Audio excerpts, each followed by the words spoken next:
things are not looking good for Todd Howard and Bethesda. In fact, it looks really bad. The CEO of Xbox Gaming, Asha Baby Sharma, had to come out and make a personal announcement that Bethesda is gonna deliver more mainline entries in the Elder Scrolls and Fallout franchise. And we're not talking about the Elder Scrolls Online or, God forbid, another useless garbage Fallout 76 update. Oh no! This is to quelch the anger of people that there's gonna be an actual real Elder Scrolls game or the bare minimum of Fallout game at least being made. Which, again, if you missed the last video, I go over the timeline, and I personally don't think there's even an Elder Scrolls 6 in development at this point. The timeline does not support that thing being a reality, okay? Most likely the Elder Scrolls 6 trailer was just made to boost stock price so Todd can steal a little bit more money.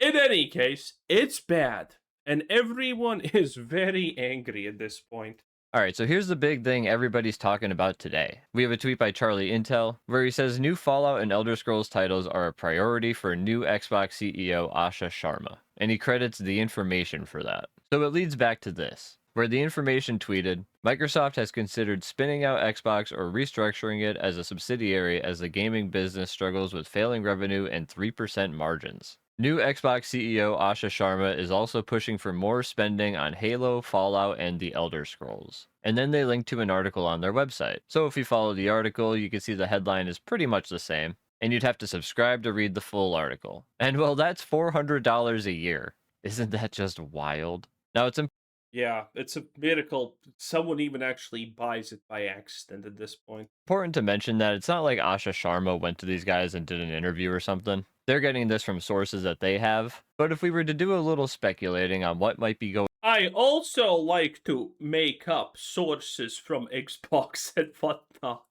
I'm kidding. on, we'd have to start with Phil Spencer.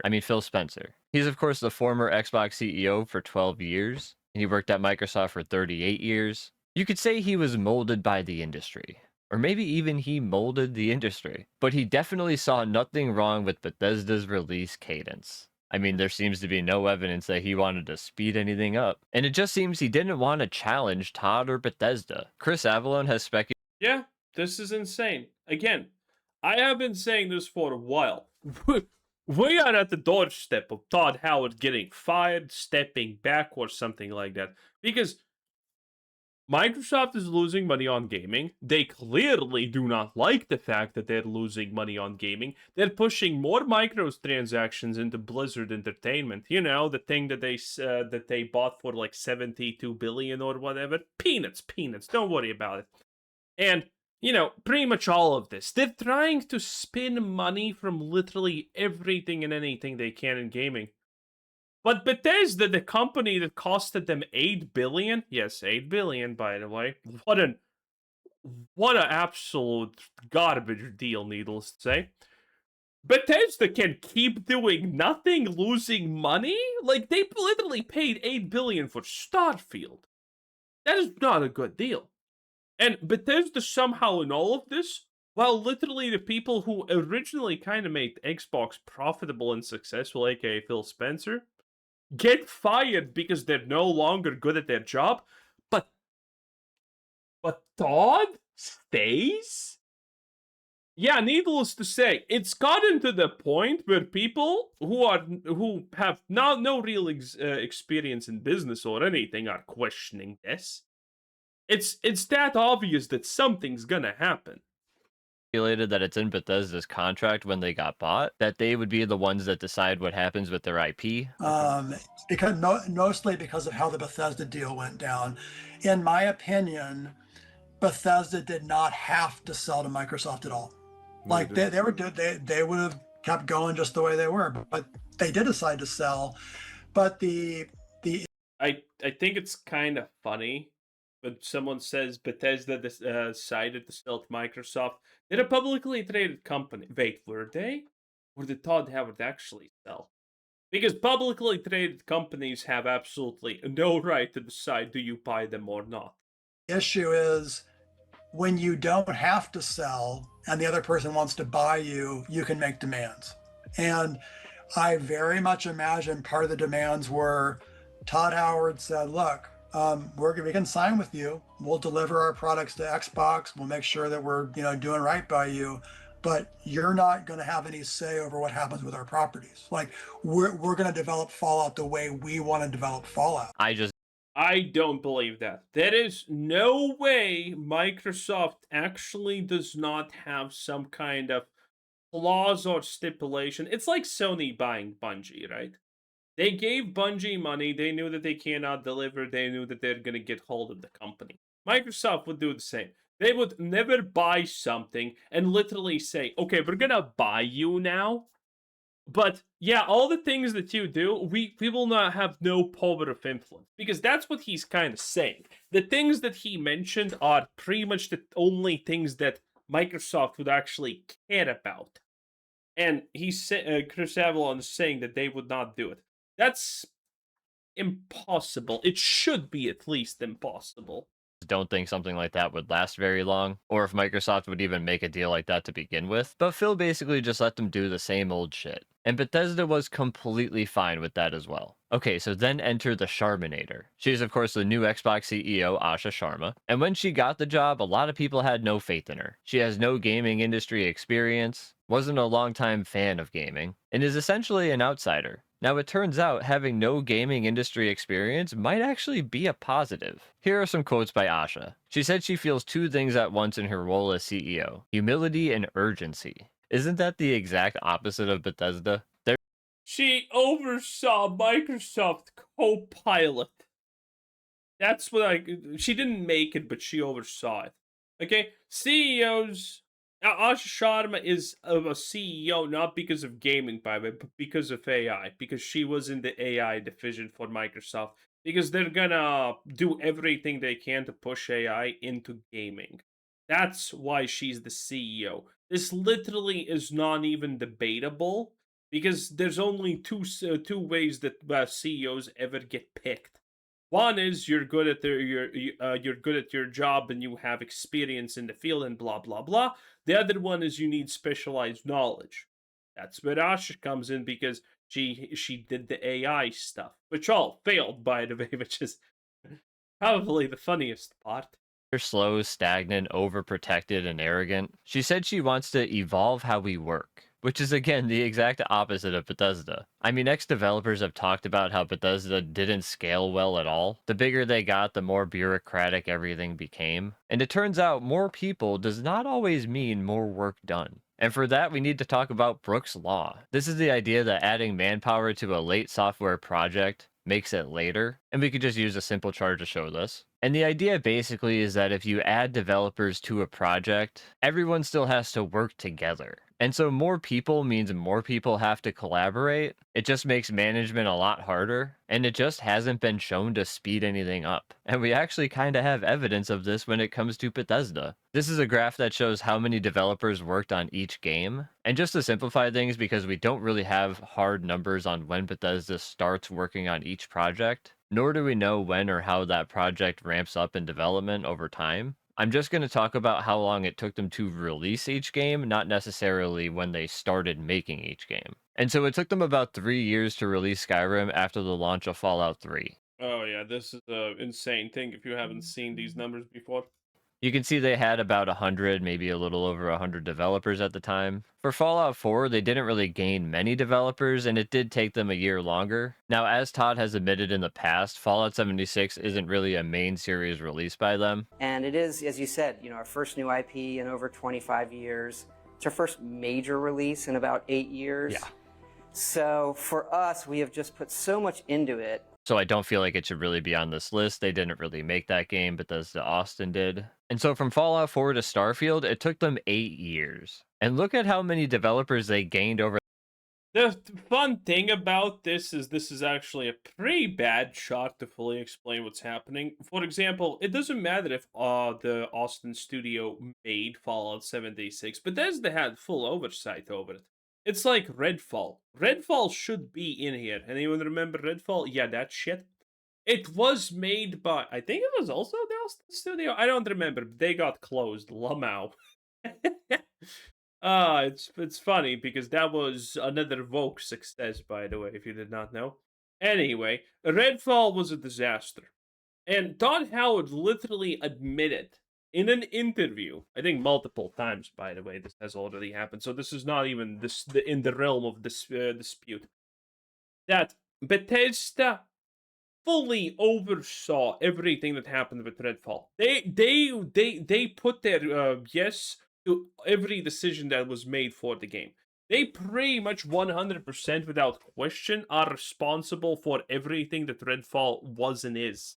For that time. This is kind of just Brooks' Law in action right here. Now, with all of that said, how can Asha really expedite Fallout or the Elder Scrolls? Bethesda is slow and outdated, and Brooks' Law would just slow them down even more. Well, I think everybody kind of knows the answer here, but Bethesda doesn't need to be the only developer working on these games. I mean, after all, the best Fallout games don't come from them anyway. So the question becomes, who then? And Wait a minute, what are we going? Fallout London, does that even, I guess it counts. OG Fallout's true. Show, I don't like the show yet. Well, the only people who like the show are tourists. after all, the best Fallout games don't come from them anyway. So the question becomes, who then? An obvious one that people will point to would be Obsidian. And while they're probably working on other stuff, you never know. Asha might just stop everything they're doing and throw them on Fallout. Now, would this be the correct decision? I don't really know. There's a lot of people online who also don't want Obsidian to ever touch Fallout again. Many people believe that True. what they did with New Vegas. That's me. That's me. I said this. After everything they, and New Vegas was lightning in a bottle. They're never gonna get that lucky again. It was pure luck that Obsidian made New Vegas and everything that they did with it. They made the Elder Worlds after. It was a shit show. They made Elder Worlds 2, which was even worse, and they made Avowed, which was even worse.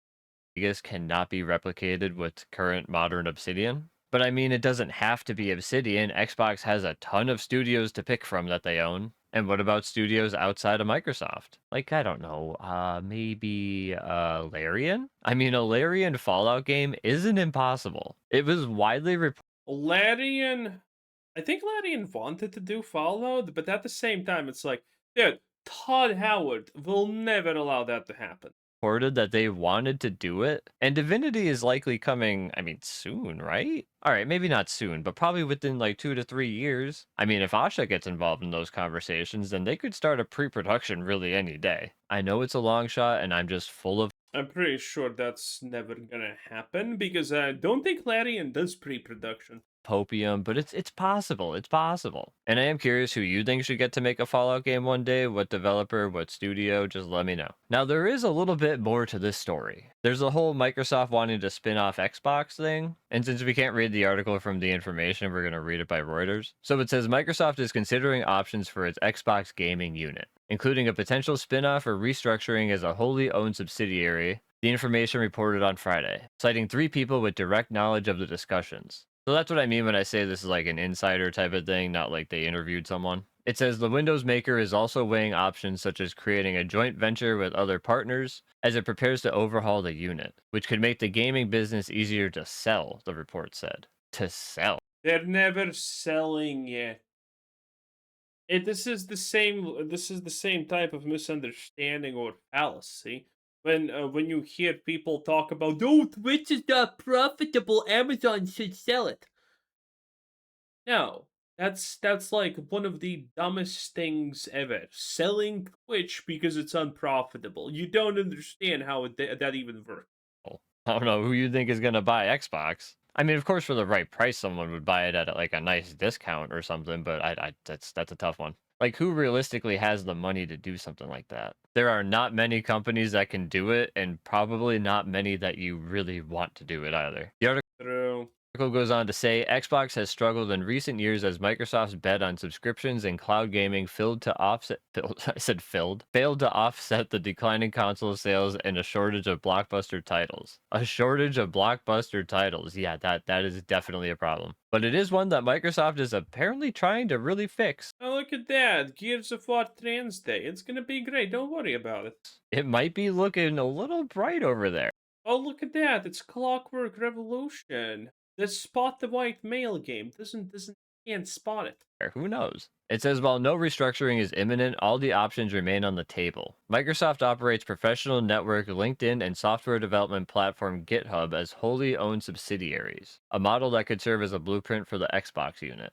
And I mean, if they did something like that, I think it could actually be positive for Xbox. From what I understand, this would kind of release Xbox of the 30% margin that Microsoft wants all of its like things under it to hit. Not that Xbox is anywhere close to doing that right now or is even mandated to do that anymore. I think if Microsoft separates it like GitHub and LinkedIn, it just makes it easier from a booking side on their end. The article goes on to say, Asha Sharma, who took charge as CEO of the gaming unit in February, plans to increase spending to accelerate development of new Xbox titles from its most successful franchises, including Halo, Fallout, and The Elder Scrolls. So this is, of course, what we've been talking about kind of the whole video here. And doesn't it just make sense? I mean, from an outsider perspective, looking at Bethesda and comparing them to other studios, it must be jarring. She must be wondering what the fuck is going on over there, right? Little does she know how much it just comes down to Todd really just being petty about New Vegas. I mean, in Bro. my opinion, that is what it really comes down to and why we haven't had like more Fallout spin-off games. If New Vegas didn't outshine 3 as much as it did, we wouldn't be in this position. So really, it's Obsidian's fault. The article goes on to say Microsoft CEO Satya Nadella and Finance Chief Amy Hood have approved Sharma's plans to boost spending on top-tier game development for the fiscal year starting in July. But the budget has not been finalized and could still change. And I gotta say, that's a pretty exciting report if to be believed at all. Like, there might actually be hope. Who knew all we needed was an AI executive with absolutely no experience in gaming? I know nothing's confirmed here, but this just makes sense that it would happen. I mean, it's pretty much what I expected to happen the minute Microsoft bought Bethesda. It goes on to say Microsoft did not. Yeah, same. I mean, it's not like Bethesda's gonna ever do worse under Microsoft than it would do solo. So there is the bright side on that, honestly. Anyway, that was drawn out 10 out of 10. Bye.